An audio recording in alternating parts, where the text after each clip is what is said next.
안녕들 하세요. 세월이 후딱후딱 지나가죠? 열심히들 공부하셨나? 이까짓 거. 오늘은 이제 요 10곡태 마무리를 갖다 들어가도록 하겠습니다.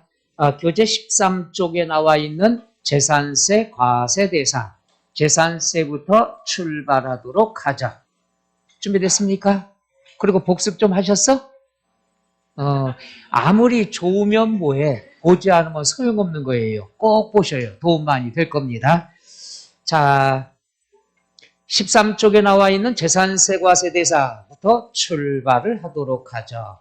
자, 화면은 필요가 없고 이제 영화 볼 때가 아니에요. 그죠? 종이랑 친해져야 되겠죠? 자, 그래서 오늘 첫 번째 재산세 중에서 과세 대상. 우리가 재산세, 과세 대상은 몇 개가 있다고 그랬죠? 5개. 토지, 건축물, 주택, 선박, 항공기가 있더라. 자, 그럼 박스 나와 있는 것 과세 대상 5개는 무조건 알아두셔야 되겠고, 그 다음부터는 양도소득세와 겹치는 부분이니까 신경 많이 써야 됩니다. 주택, 제일 먼저 부속 토지는 토지가 아니다. 어디에 포함한다? 주택에 포함한다. 이거는요, 굉장히 기본적인 거면서도 중요한 거예요. 나중에 문제 나올 때 실수하면 이런 게 실수가 되는 거야. 해서 항상 주택은 건축물과 토지가 구분되는 게 아니에요. 한 몸뚱아리다. 따라서 부속 토지는 토지가 아니다. 어디에 포함한다? 주택에 포함한다. 이건 무조건 하셔야 되는 거예요. 해서 집이 있다. 얘는 건물 따로, 토지 따로 아니란 얘기죠. 물건은 하나가 된다. 토지는 토지로 볼 수 있다, 없다? 없다. 어디에 포함한다? 주택에 포함한다. 그 다음에 기업, 주택. 주택이 있는데 그럼 부속 토지는 토지가 아니라고 그랬는데 이건 조작 가능성이 있으니까 경계를 정해뒀죠. 그런데 부속 토지의 경계가 명백하지 않으면 그 주택의 바닥 면적에 대해서 몇 배? 동그라미 치세요. 10배. 10배 부속 토지의 경계다. 그 다음에 니은 밑줄 다가구 주택. 다가구라고 하는 것은 우리가 독립적으로 사용할 수 있도록 구분이 됐으면은 각각 한 구의 주택으로 본다. 그래서 한 구 한 구 모여서 뭐가 된다고 그랬죠? 다가구가 된다. 그 다음에 세 번째 줄. 이 경우에 부속 토지는 어떻게 계산하느냐? 아파트 생각하라고 그랬죠. 아파트 토지가 있어요. 이것은 여러분 살고 있는 아파트 건물 면적의 비율대로 안분 나눠줘야 되겠죠. 아파트 면적이 넓다. 토지도 많이 가져가고 아파트 면적이 적다. 그럼 토지도 지분이 적어지겠죠. 해서 우리가 세법에서 나누는 것은 두 가지뿐이 없어요. 시가 표준액 비율로 나눌 때가 있고 건물 면적 비율로 나눌 때가 있는데 대부분이 시가 표준액 비율로 안분 들어갑니다. 그런데 딸린 토지, 부속 토지를 계산할 때는 항상 건물 면적의 비율이다. 그러니까 딸린 토지는 건물 면적 비율, 요걸 제외한 나머지는 다 시가 표준액 비율이다. 두 가지뿐이 없다는 것. 그 다음에 디귿, 겸용주택. 겸용주택은 첫째 동그라미 한 구다 그랬으면 비교를 해야 돼요. 비교는 주거용 면적이 크거나 그 다음에 뭐라고 그랬죠? 같을 때 요걸 갖다가 밑줄 100분의 50 이상 100분의 50 이상이란 말은 같거나 클 때 같거나 클 때는 전부 뭘로 본다? 주택으로 본다. 그 다음에 동그라미 한동은 주상복합이야. 태어날 때부터 따로따로 부분이 들어갑니다. 따라서 비교할 필요 있다 없다? 없다. 주거용만 주택으로 본다. 거기 나와 있는 박스 안에 주택에 대한 것 이거 꼭 알아두셔요. 다가구 주택, 그 다음 겸용주택에 관한 것 신경 써야 됩니다. 자, 그럼 뒤로 넘어가서 문제가 어떤 식으로 출제가 될 거냐 보죠. 자, 28번 나왔죠. 재산세에 관한 설명이 다 틀린 것은 1번 과세대상. 과세대상은 몇 개가 있다? 5개. 토지, 건축물, 주택, 선박, 항공기가 된다. 여기는 5개가 다 맞았지만 실지 시험에서는 2개 이상 콤마가 들어가면은 뒤에 틀린 게 하나 슬그머니 집어넣습니다. 여러분이 끈기 없는 거 아니까. 그래서 2개 이상의 콤마가 나열이 됐다 그러면 뒤쪽을 항상 신경을 쓰세요. 슬그머니 하나 집어넣어. 어떤 걸 집어넣을 수 있느냐? 옛날에 이게 나왔죠. 별골, 쓰리고, 사치성 재산 있죠. 그럼 별은 뭐예요? 별장. 골은 뭐예요? 골프장. 완고는 뭐예요? 고급 주택. 투고는 고급 월악장. 쓰리고는 고급 선박. 사치성 재산 나왔죠. 과거에 요게 나왔는데 고고고가 있으니까 여기에다가 고급 자동차 이렇게 나온 적이 있어요. 그러니까 항상 2개 이상의 콤마가 나열이 되면 뒤에를 꼭 신경을 쓰세요. 이상한 거 푹 집어넣으니까. 여기는 5개 다 맞았고요. 2번. 자, 재산세에서 주택이란 법률은 읽을 필요 있다 없다? 없다. 이 경우에 토지, 건축물 범위에서 주택은 포함한다, 제외한다? 왜 제외한다고 그랬어요? 따로 썼으니까 왜 이렇게 아마추어같이 또 시작이야? 토지, 건축물, 주택 따로따로 썼잖아. 따로따로 썼다는 건 요 범위에 주택은 포함된다, 제외된다? 제외된다는 얘기죠. 포함된다. 이게 없으면 포함되겠죠. 이게 있으니까 제외가 되겠죠. 이게 사소한 상식이에요. 근데 요 지문 갖고도 밤새는 분이 있어요. 이게 뭔 말인지 못 알아들어갖고. 그래서 따로 썼다. 제외돼. 안 썼다. 포함된 거야. 이렇게 이해하시면 되죠. 자, 맞고 3번 토지. 토지에 대한 재산세는 3가지로 구분한다. 분리, 별도, 종합으로 구분한다. 옳은 지문이죠. 요거 해갖고 풀고 갔더니 그의 시험에 요게 지문이 나왔다는 얘기죠. 신경 쓰면 돼요. 4번 주택에 대한 부속 토지 강조했죠. 주택에 대해서 딸린 토지는 토지로 볼 수 있다 없다? 없다. 어디에 포함이 된다? 주택. 따라서 재산세도 주택분 재산세 과세 대상이다. 그런데 토지에 대한 과세 대상이다. 맞아요? 틀려요? 틀려요. 가장 기본적인 겁니다. 따라서 일단 답은 몇 번? 4번. 5번 동그라미 한동. 한동이면 주상복합이야. 주상복합은 애시당초 따로 주거용만 뭘로 본다? 주택으로 본다. 끝. 요렇게 되겠죠. 항상 그 박스 안에 있는 이론을 알면은 문제 푸는 건 되게 쉬운 거예요. 공부들 다 하셨죠? 분리하면 또 대답 안 하는 건 여전해요. 그래서 감히 장담하는데 요거 달달달달하고 물론 50하나 문제는 서비스로 우리가 공부할 때 도움되라고 집어넣은 거고 나중에 100선 딱 100개 알면은 이틀 뒤에 9문제 비슷한 게 많이 나오겠죠. 잊어먹을 틈이 없다는 얘기야. 설마 이틀 만에 잊어먹을까? 매년 했는데 도움이 많이 됐어요.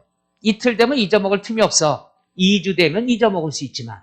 그래서 마지막 기회입니다. 여러분한테 할 수 있는 거. 자, 그 다음에 박스. 재산세 밑줄. 납세 의무자. 납세 의무자다 그랬으면은 취득세와 재산세 위주로 나올 가능성이 높습니다. 작년에 재산세 납세 의무자 과세 대상이 한 문제로 나왔거든요. 근데 지문이 몇 개 없으니까 또다시 나올 가능성도 높다는 얘기죠. 자, 양괄호 1번 과세 기준일 몇 월 며칠? 6월 1일 현재 사실상 소유자. 양괄호 2번의 포인트는 뭐가 될까요? 밑줄 공유재산. 공동 소유면 한 사람, 여러 사람. 여러 사람을 뭐라고 그러죠? 지분권자. 여러 사람, 4글자, 지분권자. 그 다음 괄호 안에 근데 지분 표시가 없어. 지분 표시가 없다는 건 똑같으니까 표시 안 한 거죠. 똑같다는 걸 어려운 말로 뭐라고 그러죠? 균등이다. 항상 세법은요 힌트가 주어진다는 거. 그 다음에 3번. 주택의 건물과 토지 소유의 소유자가 다르다. 이건 뭐 많이 했어요. 자, 주택이 있는데 주택이라는 건 땅과 포함되는 거죠. 건축물은 갑, 그 다음 토지는 을, 사람은 두 사람이니까 납세 의무자는 두 사람 맞겠죠. 근데 이게 중요한 게 아니라 세금 계산은 몇 번 계산해야 된다? 한 번. 이게 포인트죠. 두 번 하면 이거 틀리는 거야. 사람이 둘이든 100명이든 재산은 물건은 하나뿐이 없어. 아까 얘기했잖아. 그 이론이 또 나오는 거예요. 부속 토지는 어디에 포함해? 주택에 포함하니까 주택분 재산세를 한 번 계산하는 거지. 이해 가셔? 그래서 아까 강조했던 게 뭐예요? 부속 토지는 토지가 아니야. 주택에 포함되는 거야. 이게 그렇게 중요한 거라니까. 근데 맨날 포함한다. 이건 아는데 소유자가 2명이다. 그러면 세금을 따로따로 계산한다. 틀린 거야. 사람대로 계산하는 게 재산세가 아니죠. 물건에 대해서 부과되는 거야. 다시 한번 간단히 해볼까요? 재산세가 뭐야? 재산세. 사람에 대한 거야? 재산에 대한 거야? 그럼 재산은 소유자는 사람은 두 사람이지만 재산은 몇 개로 본다고 그랬어? 하나야. 주택만이야. 말 이해 가죠? 아니야. 눈동자 흔들리고 있어. 맨날 거기서 부속 토지는 주택에 포함한다 하면 뭐 할 거야? 여기서 이해가 안 가는데. 그래서 재산세는 사람은 필요 없어. 나중에 필요하고 재산에 대해서 부과하는데 재산은 건축물 토지는 한꺼번에 어디에 포함한다? 주택. 그런 다음 여기에다가 주택의 세율을 곱해주면은 주택에 대한 뭐가 나온다? 산출세액이 나오는 거야. 사람 여러 사람 필요 없어. 재산은 하나야. 그럼 재산세도 몇 번 계산한다? 한 번. 한 번 계산했다. 그럼 맞는 지문이고 각각 이러면 틀린 지문이고 각각이란 말이 왜 틀리는가 이해 가요? 재산은 하나뿐이 없으니까 따로따로 할 필요 없다는 얘기야. 그러니까 이것도 이해가 안 되면 또 얘기했잖아 내가. 이거 외울래니까 안 되는 거예요. 가장 기본이 딸린 토지는 주택에 포함되는 거야. 여러 사람이 왜 나왔어? 여러분 헷갈리라고 나온 거야. 만약에 사람이 얘가 50명, 얘가 50명 지분 쪼개겠다 이게야. 그럼 소유자가 몇 명이야? 너무 또 빨리 설명했구나. 50명, 50명 계산이 또 복잡하기 시작하죠. 몇 명이야? 그럼 사람 수대로 한다면 100번 계산해야 된다는 얘기 아니야. 100명이더라도 재산은 몇 개다? 하나다 이거야. 이것만 꼭 알아두면 되는 거예요. 그러니까 사람 수에 헷갈리게 하려고 소유자가 각각 이렇게 나온 거야. 소유자가 2명이든 소유자가 100명이든 재산은 몇 개다? 한 개다. 토지는 토지가 아니야. 어디에 들어간다? 주택에 포함한다. 오늘도 첫 시간 예상하고 들어왔어요. 변함없어. 근데 끝날 때 되면 또 웃고 가요. 그로부터 2주 뒤에 또다시 시작하고 이러기를 제가 여기서 2년을 보냅니다. 이미 각오하고 왔어. 그러니까 요번에는 이틀 전에 하는 특강은 틀림없이 들으세요. 설마 이틀 뒤에 잊어먹을까? 지문이 거의 똑같이 나오는 게 12개 정도 나올 건데 그러고도 틀리면 사람이 아니문이다.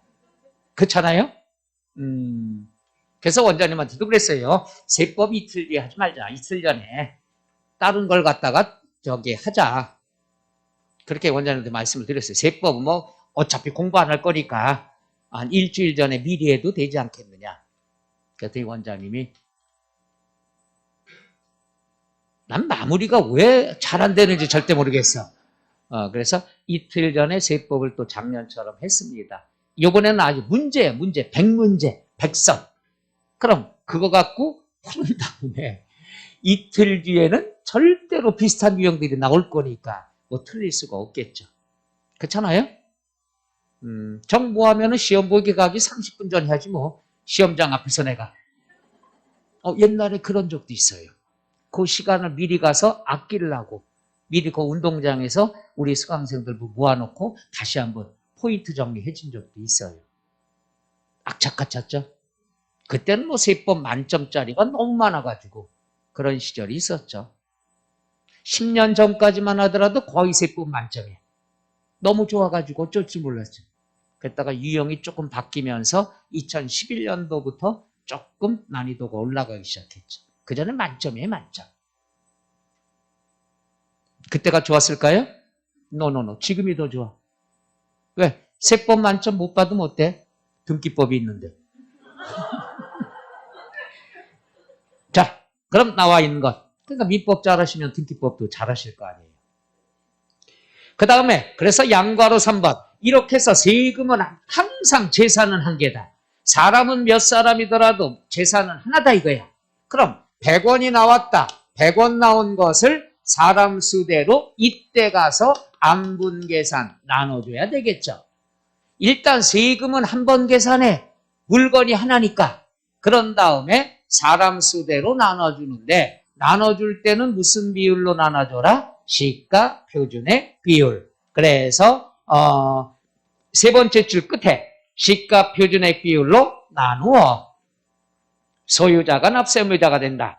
4번 포인트는 뭐냐? 동그라미 매매 또는 밑줄 소유권 변동이 됐대. 매매가 되면 당연히 소유권 변동이 되겠죠? 그런데 밑줄 신고하지 아니하여. 신고하지 않으면 사실상 소유자가 누군지 모를 거 아니야. 이럴 땐 누구한테 고지서 보내죠? 공부상의 소유자. 다른 말로 매도인도 되겠죠. 그 다음에 5번 밑줄 개인 명의로 등재. 개인 명의로 등재가 됐지만 사실상의 종중재산이죠. 그런데 종중재산인 걸 신고하지 아니하여 밑줄 신고하지 않으면 종중재산인지 모르겠죠. 이럴 땐 누구한테 고지서 보낸다? 공부상의 소유자 또는 개인이 되겠죠. 그 다음에 6번 동그라미 상속. 상속이 됐는데 자, 세 번째 줄 신고하지 않았대. 그러면 사실상의 소유자를 신고하지 않았으니까 누구한테 고지서 보낸다? 주된 상속자. 이상한데요. 다른 건 공부상의 소유자인데 왜 이거는 주된 상속자입니까? 공부상의 소유자는 돌아가셨기 때문에 살아있는 사람들 중에서 대표자 누가 된다? 주된 상속자. 주된 상속자로 나올 때도 있고요. 괄호 안에처럼 민법상의 상속 지분이 가장 큰 자. 가장 큰 자가 둘 이상이면 누가 되죠? 연장자 순이 된다는 것. 그 다음에 7번 밑줄 누구와 국가와 연부매매 계약을 체결하고 계약만 맺고 밑줄 사용권을 무상으로 받았다. 항상 국가 소유인데 내가 공짜로 사용하면은 미안해 안 미안해? 미안하니까 내가 낼게. 나를 뭐라고 얘기한다? 매수계약자. 매수계약자로 나올 수도 있고 밑에다 하나 써놔도 되죠. 뭐라고도 나올 수 있는 거냐 그러면 사용권을 무상으로 받은 자. 내용 똑같아요. 지문에 나온 대로. 그러니까 계약을 맺었다 그러면 매수계약자로 나오고 계약을 안 맺었으면은 무상으로 사용권을 받은 자 또는 사용권을 무상으로 받은 자. 우리끼리는 공짜로 사용하는 사람, 그 사람이 미안하니까 납세의무자가 되더라. 그 다음에 괄호 안에 동그라미 유료. 유료는 대가를 줬으니까 미안해 안 미안해? 여보세요. 내가 공짜로 써야 미안한 거야. 어떻게 여러분은 미안한지 안 미안한지 이건 판단해야 되는데 그건 여러분 또 설명 안 드려도 돼? 왜 미안한가? 왜 안 미안한가? 이렇게 불안하지? 나 심장병 도질 것 같아. 자, 그래서 우리가 유료면 비과세. 유료면 뭐야? 개인이 야 대가를 줬으니까 안 미안해. 네가 내. 네가 국가니까 뭐가 된다? 비과세가 되는 거예요. 불안해서 한번 더 해봅시다. 국가 소유야. 이거를 개인이 사용해. 개인이 사용하는데 무상으로 사용하면 미안하잖아. 미안하니까 내가 낼게. 매수계약자. 그런데 유료로 사용하면은 안 미안해. 안 미안하니까 네가 내. 네가 국가니까 뭐가 된다? 비과세가 된다는 거. 요 그림 이해가 나요? 그러니까 미안해 안 미안하는 사용하는 사람 입장이 된다. 끝. 그 다음에 양괄호 8번의 밑줄 신탁재산. 신탁재산이 올해 개정됐으니까 알아둬야 되는데 꼭 함정을 앞에다 집어넣어요. 수탁자 명의로 등기 이렇게 함정을 판 거야. 수탁자 명의로 등기가 됐지만 이건 신탁법상의 형식상의 이전이란 말이야. 따라서 명의와는 관계가 있다 없다? 없다. 신탁재산은 항상 물건 주인이 납세 의무자가 되는 거야. 물건 주인을 뭐라고 얘기한다? 위탁자. 꼭 알아두셔요. 요거 올해 개정된 거니까. 그래서 우리가 신탁재산이 나오면 앞뒤 볼 거 없어. 주인이 누구냐? 주인이 내야 된다. 주인을 뭐라고 그런다? 위탁자. 다시 한번 또 할게요. 취득세 누가 내? 금방 하고서 질문한 거예요, 지금. 항상 신탁재산에 취득세 누가 내? 위탁자. 재산세 누가 내? 위탁자. 이게 불안해요. 종합부동산세 누가 내? 양도소득세 누가 내? 그래, 그것만 알면 되는데. 됐습니까? 그 다음에 9번. 채비지, 보류지. 채비지로 지정을 했다. 보류지로 지정했다. 누가 정하는 거예요? 사업 시행자. 따라서 재산세도 사업 시행자. 채비지가 나왔을 때 양도소득세도 누가 낸다? 사업 시행자가 돼. 그러니까 신탁재산은 납세 의무자가 다 위탁자야. 그 다음에 채비지, 보류지 나왔을 때는 사업 시행자가 납세 의무자가 된다. 비과세 될 때는 충당이란 말이 나올 때가 된다. 뒤에 양도에서 오늘 배울 겁니다. 일단 이것만 알아도 채비지, 보류지는 재산세 누가 낸다? 사업 시행자. 양도소득세 누가 낸다? 사업 시행자. 끝. 요렇게만 알아두면 되는데 양도소득세 납세 의무자는 안 나올 거예요. 그러니까 우리가 재산세만 꼭 알아두면 된다는 거. 그 다음에 10번 밑줄. 소유권 귀속이 불분명. 귀속이 불분명하다는 건 소유자가 없어졌어. 행방불명됐어. 그러면 재산세는 누구한테 걷어야 된다? 사용자가 되는 거죠. 그 다음에 11번 밑줄 수입. 수입을 했을 때는 취득세도 수입하는 자, 재산세도 누가 된다? 수입하는 자. 수입이 나온다. 사람을 물어봤다. 그럼 누가 된다? 수입하는 자가 된다는 것. 그 다음에 체크되어 있는 거 있죠? 소유권 이전 등기를 안 했다. 이건 뭐냐 하면 이거야. 공부상의 소유자. 공부상의 소유자 갑이야. 매도인. 을에게 팔았어. 그럼 얘가 이전 등기 해가야 되겠죠? 근데 얘가 안 해간 거야. 그럼 사실상의 소유자는 얘란 말이야. 잔금 다 받았어. 근데 얘가 이전 등기 안 해갔으니까 사실상 소유자를 모르잖아. 그럼 누구한테 고지서 보내겠어? 매도인에게. 그럼 매도인은 억울해 안 억울해? 억울하니까 증거자료 갖춰서 신고할 기회를 줍니다. 언제부터? 과세 기준일로부터 며칠 이내? 10일 이내에 증거자료 갖추어서 신고할 수 있어. 야 봐라. 이건 내 거 아니야. 계좌이체 내역 봐. 나 5월 말 이전에 돈 받았어. 근데 얘가 안 갔어. 계약서 여기 있잖아. 신고하면은 고지서는 누구한테 간다? 매수인에게 보낸다는 얘기죠. 자, 그래서 거기에 보면 과세 기준일로부터 며칠 이내? 10일 이내에 증거자료 갖추어서 지방자치단체장에게 신고해야 된다.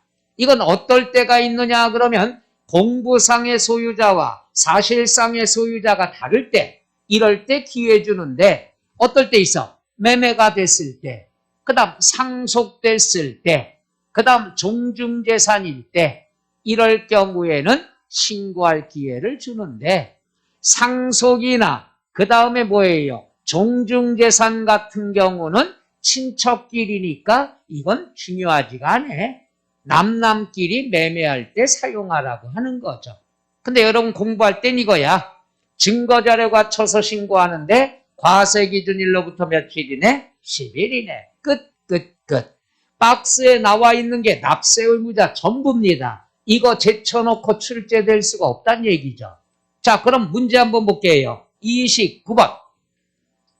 재산세 납세 의무자다. 틀린 것은 물어봤네요. 틀린 것.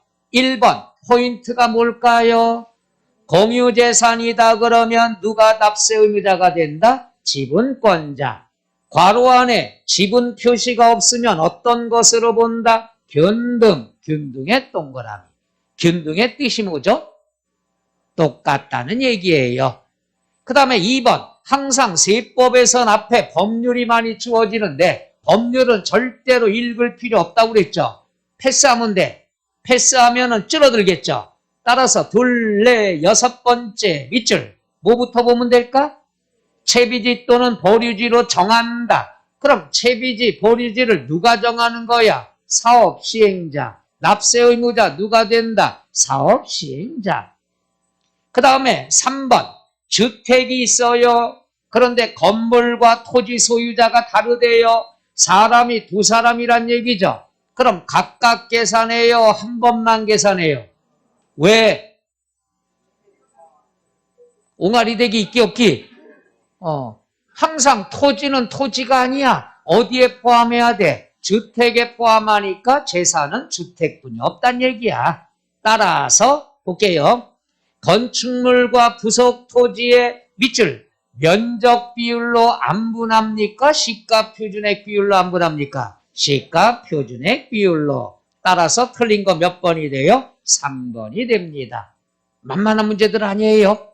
그 다음에 4번. 국가 지방자치단체 조합이 선수금을 받아 조성하는 매매형 토지. 끝. 여기까지가 국가 소유야. 국가 소유인데 사용권을 무상으로 받은 자가 있대. 계약은 없죠. 그렇지만 사용권을 공짜로 받았으면 누가 납세 의무자가 된다? 무상으로 사용권을 받은 자가 되겠죠. 아까 얘기했잖아. 계약이 나오면 매수계약자가 되는 거고 계약이 없으면은 사용권을 무상으로 받은 자가 된다. 오케이? 이렇게 답이 친절하게 지문에 나오잖아. 뭐라고 나와? 사용권을 무상으로 받은 자가 있는 경우 답을 툭 던져주잖아. 세법 이렇게 던져주는데 못 받아먹으면 큰일 나는 거예요.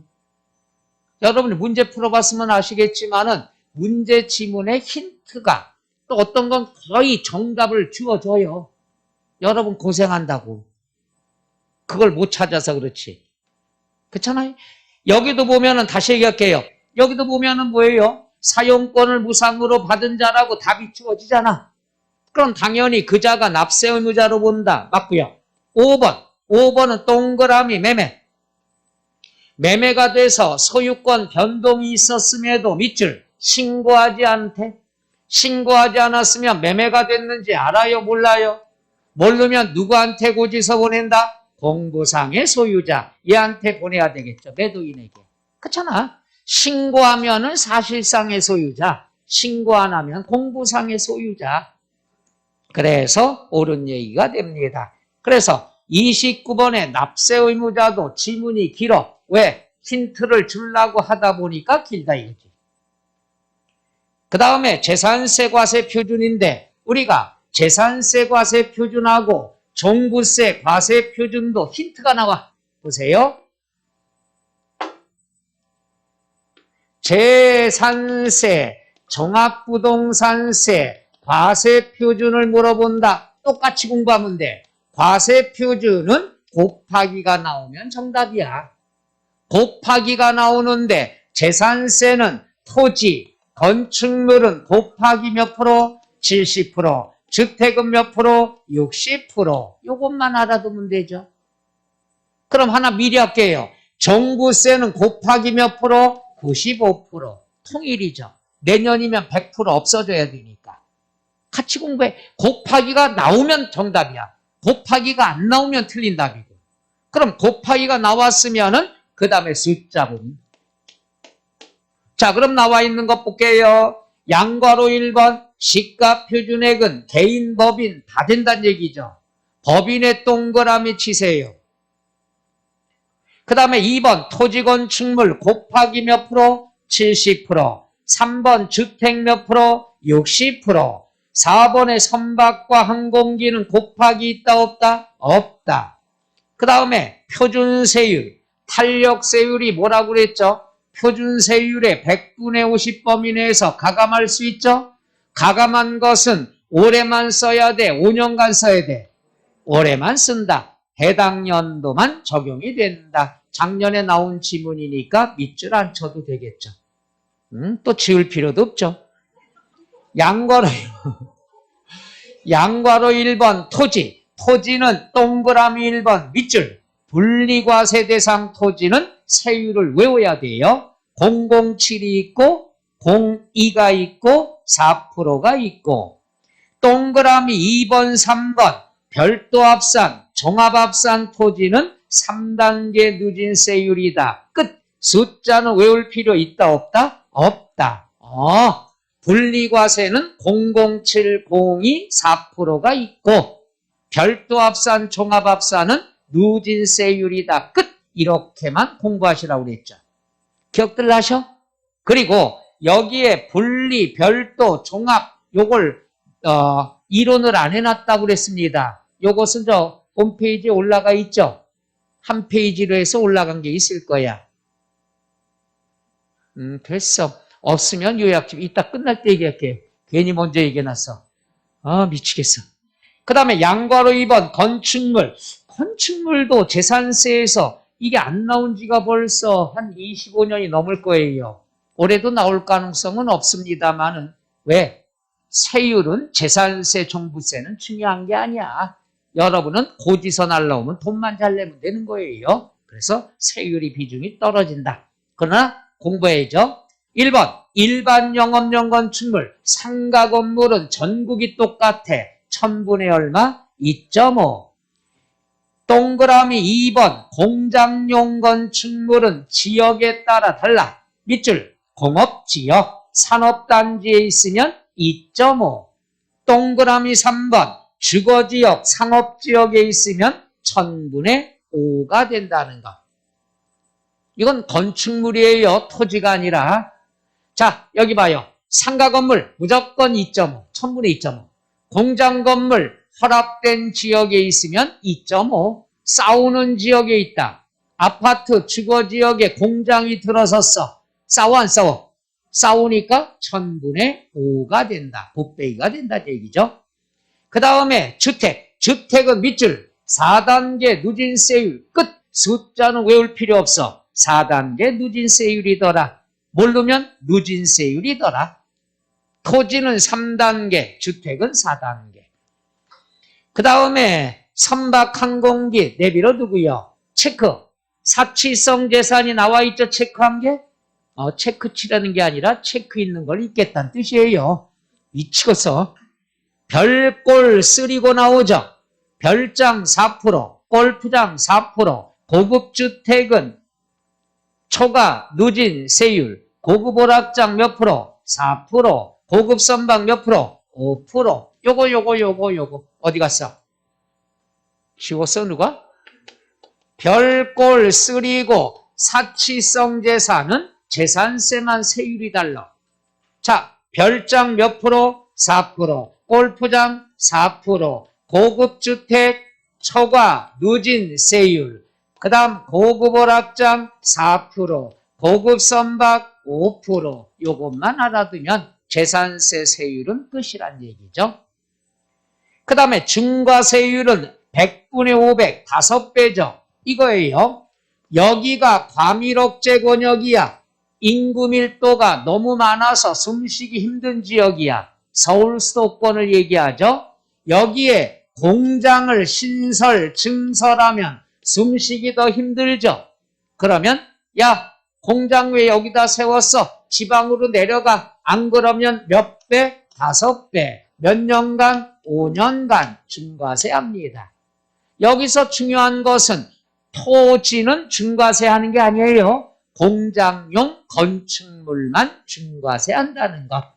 그래서 거기 나온 것 과밀억제 권역의 공장신설 증서라면 동그라미 건축물에 대한 세율은 최초의 과세 기준일로부터 몇 년간? 5년간 1000분의 2.5에 5배 해당하는 세율 1000분의 얼마가 된다? 12.5가 된다.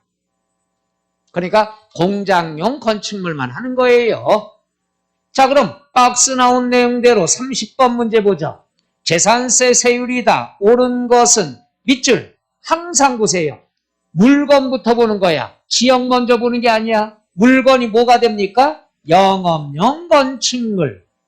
영업용 건축물은 상가 건물이야. 상가 건물은 지역 쳐다볼 거 없어. 전국이 똑같아.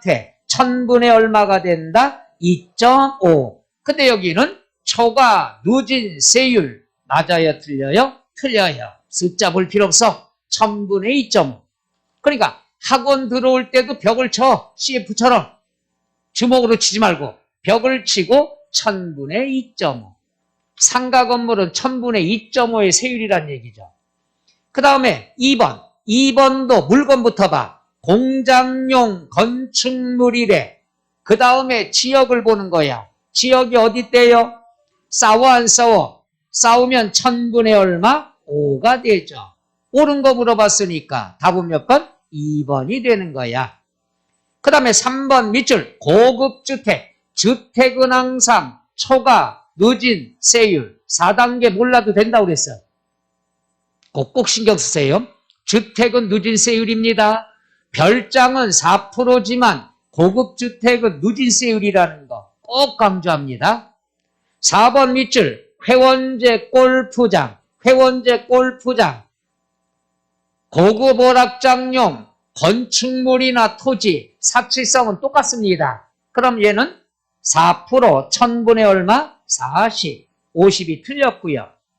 5번 과밀억제 권역에서 공장 신설 증설할 때 건축물 동그라미 건축물이죠. 물건이 건축물. 얘는 몇 배 가산한다고 그랬죠? 5배. 5배를 분수로 뭐라고 그런다? 100분의 500이 된다는 얘기죠. 왜 100분의 500이 5배인가는 설명 안 할게요. 표정이 진짜 어렵다, 이런 표정이. 나도 아무리 눈빛을 이렇게 쏴도 오늘 안 넘어갈 거예요. 자, 그래서 세율이다 그랬으면은 여긴 없지만 꼭 알아둬야 될 것 분리 과세 토지가 있죠.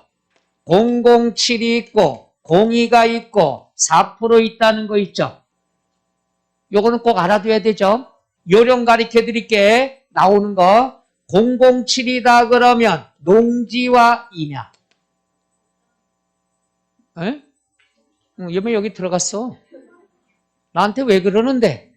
그러면 전, 답, 과수원, 목장용지는 다 농지죠. 그 다음에 임야는 어디 보호구역 안에 있는 거는 분리과세되죠. 그럼 농지와 임야만 007이야. 그 다음에 공인은 공장용지, 염전, 터미널용 토지 02. 그 다음에 골프장용 토지, 고급 오락장용 토지, 사치성이니까 4%. 그러니까 분리과세 세율은 알아둬야 되는데 농지 임야 007, 그 다음에 공장 02, 사치성 4% 이렇게 하면 되겠죠. 지난 시간도 다 썼었는데. 자, 그 다음에 박스 밑줄 재산세 도시지역분. 재산세 도시지역분이다 그런 건 사실상 나올 확률은 적습니다만은 이상하게 툭툭 한번 나오니까 한번 해볼게요. 이거예요. 이름에 답이 나옵니다. 이름이 뭐야? 재산세야. 이 중에 도시 지역분이다 그러면 이 재산이 어디에 있단 얘기야? 도시지역에 있단 얘기야. 그럼 여기가 도시지역이야. 도시지역이면 아무래도 집값이 좀 비싸겠죠. 땅값도 비싸겠죠. 그런데 도시지역분 중에서도 특정 고시된 지역이 있어. 그러니까 도시지역 중에서도 지방의회 의결을 거쳐서 지정된 지역이 있어. 그럼 상식적으로 도시 지역 안에도 지정된 지역이 있다는 건 급등 지역이죠. 집값이 확 올라간다든가 땅값이 올라간다든가 재산적 가치가 올라갔다 이거야. 그러니까 요 지역에 있는 특정 지역은 의회에서 의결할 정도야. 야, 이 지역은 재산이 많이 올라갔다. 그럼 여기서 세금을 좀 더 걷자. 이게 도시지역분 재산세예요.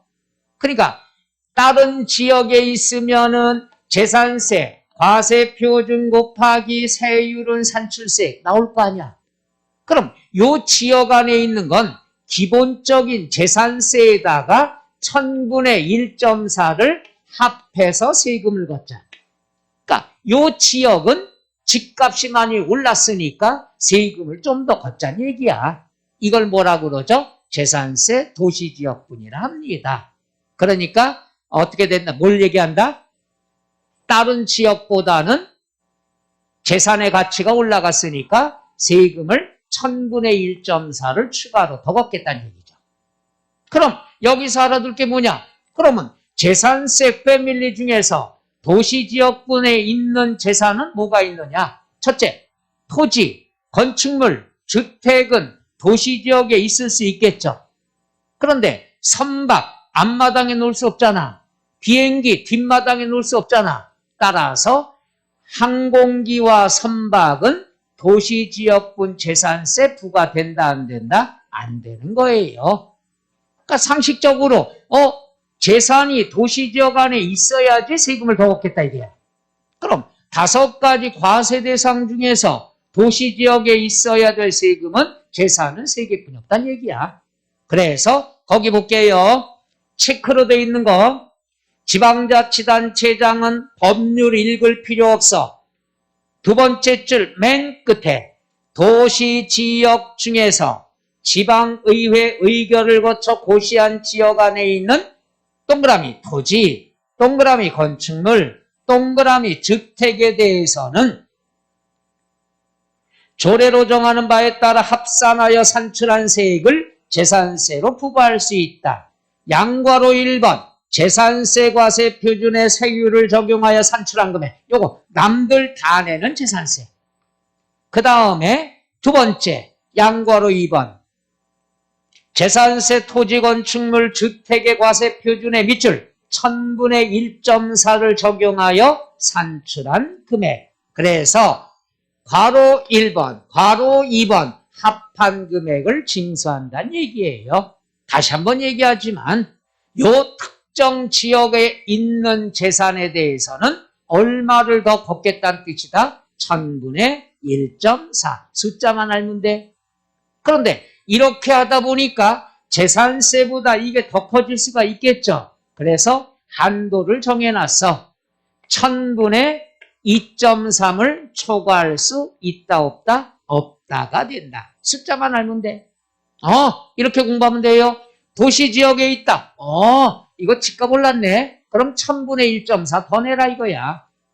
그런데 한도를 정해놨는데 한도가 1000분의 얼마가 된다? 2.3 끝. 요렇게만 알면 되겠죠.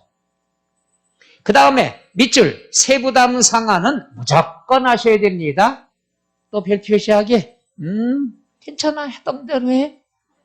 이제 할 기회도 한 달뿐이 안 남았으니까 원 없이 취미생활해. 다 해.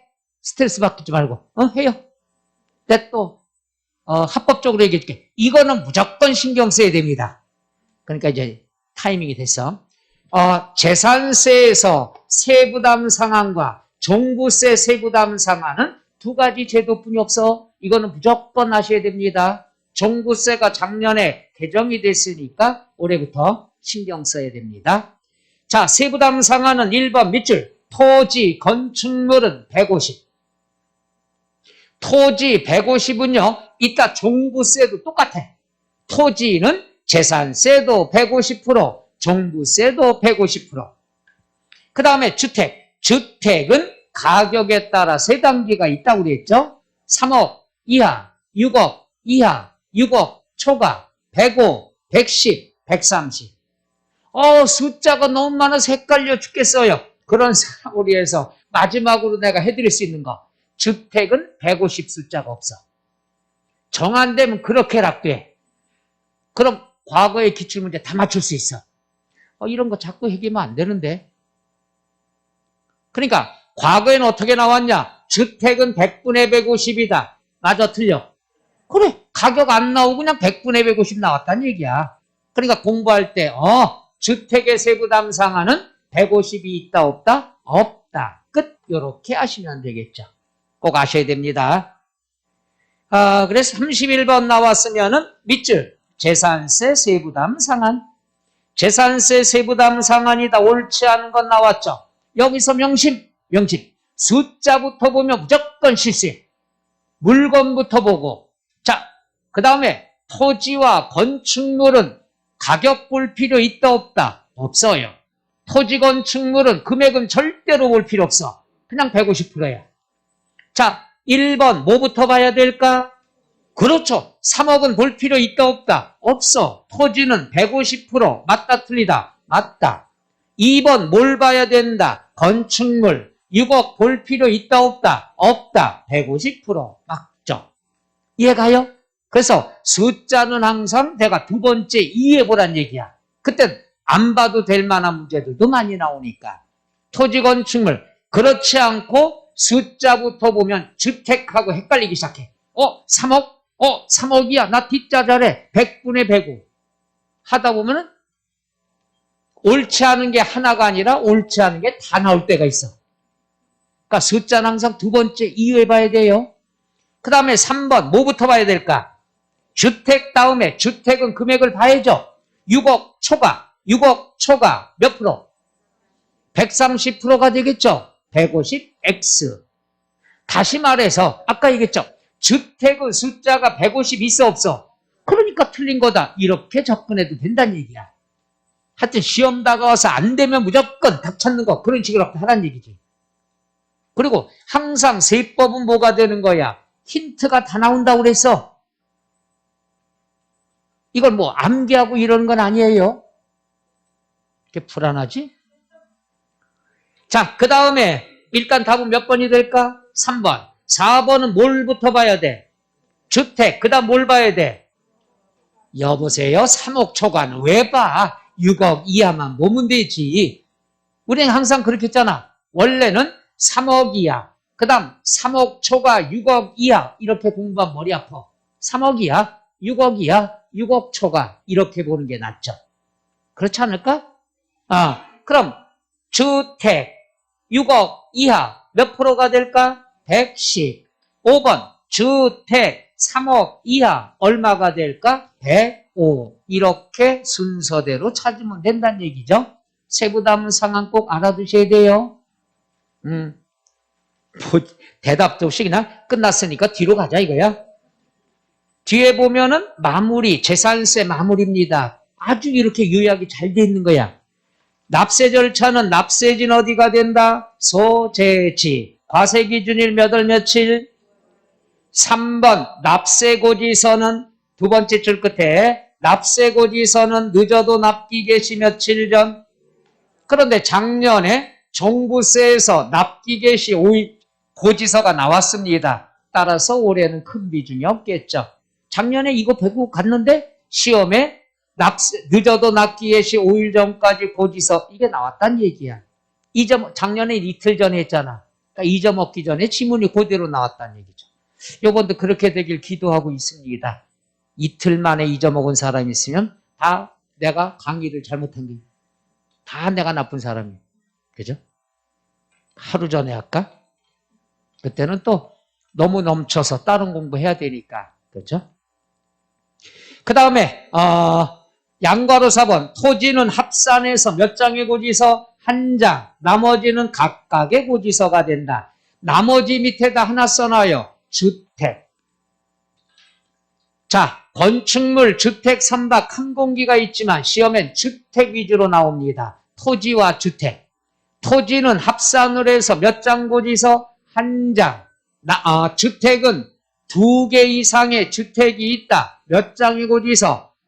각각 여러 장의 고지서가 된다. 그래서 나머지로 나오는 것보단 주택으로 콕 찍어서 나온다는 것. 그 다음에 5번 납부기간은 1번 건축물 3박 항공기 7월 16일. 주택은 반반씩 나눠낸다고 그랬죠. 괄호 안에 주택분 재산세가 20만 원이 하면 한꺼번에 몇 월 달에 징수한다? 7월 달. 3번 토지는 9월 16일. 꼭 명심하셔요. 7월 노후 7월 16일부터 9월 노후 9월 16일부터. 왜? 시험에 9월 1일부터라고 토지가 나온 적이 있습니다. 우리를 아주 바보로 알아요. 바보. 여러분은 바보 아니죠? 꼭 그렇지만은 않아요. 함정에 걸리면 착한 사람이야. 그 다음에 6번 수시부가. 수시부가는 뭐냐?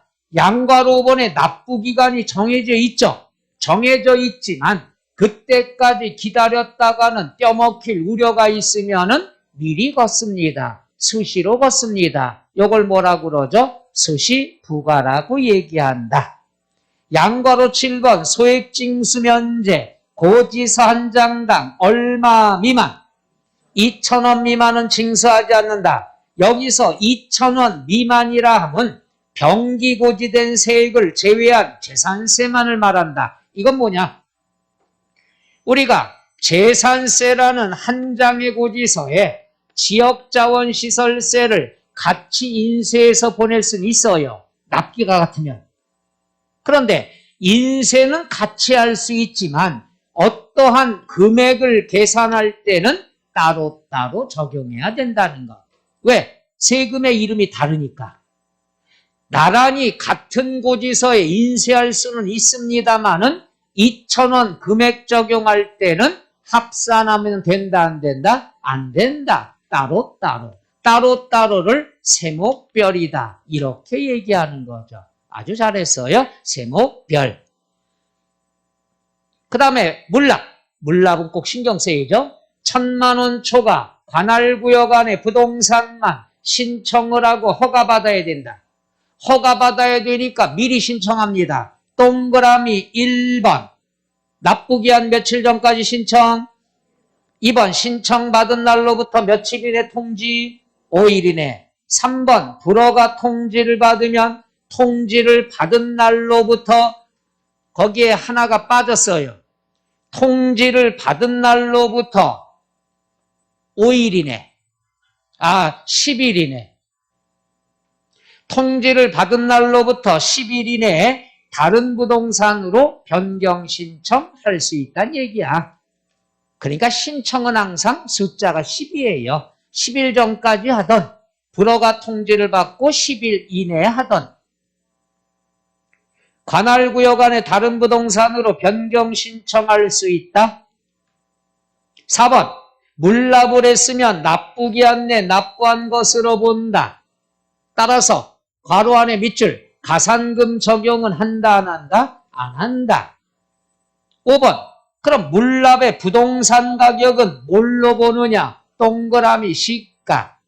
그런데 항상 날짜가 애매할 때는 재산세는 항상 6월 1일 기준으로 합니다. 따라서 과세기준일 현재의 시가다. 과세기준일 현재의 시가인데 예전에 한번 요거 대신에 12월 말 현재 이렇게 틀리게 나온 적이 있습니다. 그래서 이런 것들이 난이도가 높다는 거예요. 평상시 비중이 없는 게 툭 하고 나왔을 때. 그래서 재산세 날짜가 애매모호하다. 그럼 항상 과세기준일 적용하면 되는 거죠. 그 다음에 9번 분할납부. 분할납부는 250만 원 초과 2개월 이내 신청만 하고 허가받을 필요 있다 없다? 없다가 되겠죠. 그 다음에 오른쪽 동그라미 4번. 요거죠, 요거. 자, 내가 고지서가 날라왔어. 얼마짜리냐? 그러면 400만 원짜리야. 야, 나 너무 많어. 이거 나 두 번에 나눠낼래.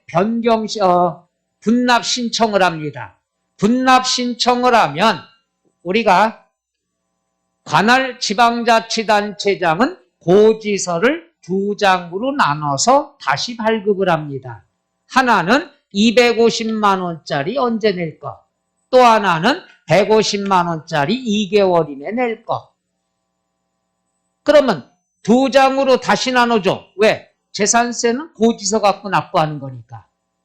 분납을 하면은 두 번에 나눠낸다는 거니까 두 장을 다시 발급해줘. 그럼 우리들이 그러죠. 옛날에 400만 원짜리 고지서 어떡할 거예요? 확 불질러 버리라 이거야. 없는 걸로 보는 거죠. 새로 받아야 되니까. 이걸 따라해봐요. 수정고지. 고지서를 수정해서 한 장건 없는 걸로 보고 두 장으로 새로 발부를 해야 된다. 그거 읽어볼게요. 시장군수구청장은 분납 신청을 받았을 때 밑줄 이미 고지한 납세고지서 이게 얼마짜리란 얘기죠? 400만 원짜리. 요거를 밑줄 납부기한 내 납부할 고지서 이게 얼마짜리죠? 250만 원짜리. 납부기한 내 낼 게 250이니까. 그 다음에 또 밑줄 분할 납부 기간 내 납부할 고지서 2개월 이내 얼마를 분납하는 거죠? 150만 원짜리로. 요 말이 이해 가나요? 그러니까 400만 원짜리 고지서 받았는데 이건 무효로 하고 이번에 낼 거 250만 원짜리 고지서 그 다음 2개월 이내 분납할 고지서 150짜리 요거를 구분해서 수정고지 하여야 한다. 그 지문의 말뜻 이해 가요? 그러니까 두 번에 나눠내겠다고 했으니까 두 장으로 다시 나눠주란 얘기야. 하나는 250만 원짜리, 또 하나는 분납할 거. 그 다음에 10번. 재산세, 부가세는 지방교육세 몇 프로? 20%가 부과된다는 것. 거기까지 용어 이해 가나요? 반응이 없어서 조금 쉬었다 하도록 하죠. 그래야 문제 풀 때 또 다 잊어먹었을 거 아니에요.